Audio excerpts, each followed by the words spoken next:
முதல் வாசகம் ஓசேயா ஆகமம் அதிகாரம் 11 திருவசனங்கள் 1, 3 முதல் 4 மற்றும் 8 முதல் 9 வரை. இஸ்ரேல் குழந்தையாய் இருந்தபோது அவன் மேல் அன்பு கூர்ந்தேன். எகிப்திலிருந்து என் மகனை அழைத்து வந்தேன். ஆனால் எப்ராஹிமுக்கு நடைபயிற்றுவித்தது நானே, அவர்களை கையில் ஏந்தியதும் நானே. ஆயினும் அவர்களை குணமாக்கியது நானே என்பதை அவர்கள் உணராமற் போனார்கள். பரிவு என்னும் கட்டுகளால் அவர்களை பிணைத்து அன்பு கயிறுகளால் கட்டி நடத்தி வந்தேன். அவர்கள் கழுத்தின் மேல் இருந்த நுகத்தை அகற்றிவிட்டேன். அவர்கள் பக்கம் சாய்ந்து உணவு ஊட்டினேன். இப்ராஹிமே, நான் உன்னை எப்படி கைவிடுவேன்? இஸ்ரேலே, உன்னை எப்படி கை நெகிழ்வேன்? உன்னை எப்படி அதிமாவை போலாக்குவேன்? செபோயிமுக்கு செய்தது போல் உனக்கும் செய்வேனோ? என் உள்ளம் அதை வெறுத்து ஒதுக்கின்றது. என் இரக்கம் பொங்கி வழிகின்றது. என் சீற்றத்தின் கனலை கொட்ட மாட்டேன். இப்ராஹிமே, அழிக்க திரும்பி வரமாட்டேன். நான் இறைவன், வெறும் மனிதனல்ல. நானே உங்கள் நடுவில் இருக்கும் தூயவர். ஆதலால் நான் நகருக்கு எதிராக வரமாட்டேன். இது ஆண்டவரின் அருள்வாக்கு. இறைவா, உமக்கு நன்றி. இரண்டாம் வாசகம் எபேசியருக்கு எழுதிய திருமுகம் அதிகாரம் 3 திருவசனங்கள் 8 முதல் 12 மற்றும் 14 முதல் 19 வரை. கிறிஸ்துவின் அளவற்ற செல்வத்தை பற்றிய நற்செய்தியை பிற இனத்தாருக்கு அறிவிக்கவும், எல்லாவற்றையும் படைத்த கடவுளுக்குள் ஊழி காலமாக மறைந்திருந்த இந்த மறைப்பொருளின் திட்டம் இன்னதென யாவருக்கும் தெளிவுபடுத்தவும், இறைமக்கள் அனைவரிலும் மிகவும் கடையவனாகிய எனக்கு இந்த அருள் வழங்கப்பட்டுள்ளது. அதன் மூலம் பல வகையில் விளங்கும் கடவுளின் ஞானத்தை ஆட்சி புரிவோர், வான்வெளியில் அதிகாரம் செலுத்துவோர் ஆகியோருக்கு இப்போது திருச்சபை வழியாக வெளிப்படுத்த முடிகிறது.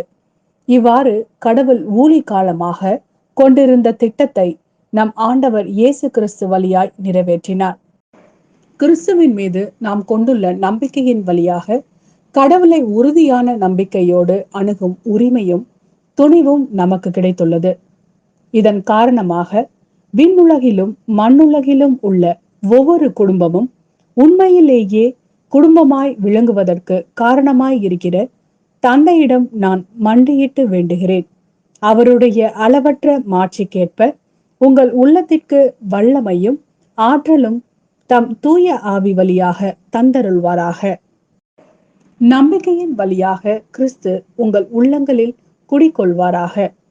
அன்பே உங்கள் வாழ்வுக்கு ஆணிவேரும் அடித்தளமுமாய் அமைவதாக.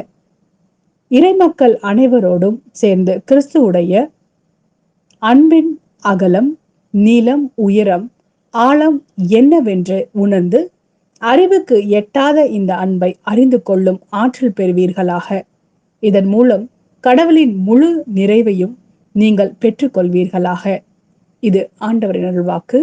இறைவா, உமக்கு நன்றி. யோவான் எழுதிய நற்செய்தி அதிகாரம் 19 திருவசனங்கள் 31 முதல் 37 வரை. அன்று பாஸ்கா விழாவுக்கு ஏற்பாடு செய்யும் நாள். அடுத்த நாள் ஓய்வு நாளாகவும் பெருநாளாகவும் இருந்தது.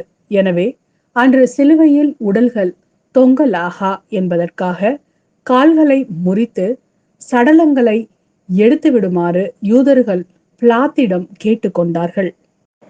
ஆகவே படைவீரர் வந்து இயேசுவோடு சிலுவையில் அறையப்பட்டிருந்தவருள் ஒருவனுடைய கால்களை முதலில் முறித்தார்கள். பின்னர் மற்றவனுடைய கால்களையும் முறித்தார்கள். பின்பு அவர்கள் இயேசுவிடம் வந்தார்கள். அவர் ஏற்கனவே இறந்து போயிருந்ததை கண்டு அவருடைய கால்களை முறிக்கவில்லை. ஆனால் படைவீரருள் ஒருவர் இயேசுவின் விலாவை ஈட்டியால் குத்தினார். உடனே இரத்தமும் தண்ணீரும் வடிந்தன. இதை நேரில் கண்டவரே இதற்கு சாட்சி. அவரது சான்று உண்மையானதே. அவர் உண்மையையே கூறுகிறார் என்பது அவருக்கு தெரியும். நீங்களும் நம்ப வேண்டும் என்பதற்காகவே அவர் இதை கூறுகிறார். எந்த எலும்பும் முறியப்படாது என்னும் மறைநூல் வாக்கு இவ்வாறு நிறைவேறிற்று. தாங்கள் ஊடுருவ குத்தியவரை உற்று நோக்குவார்கள், என்றும் மறைநூல் கூறுகிறது.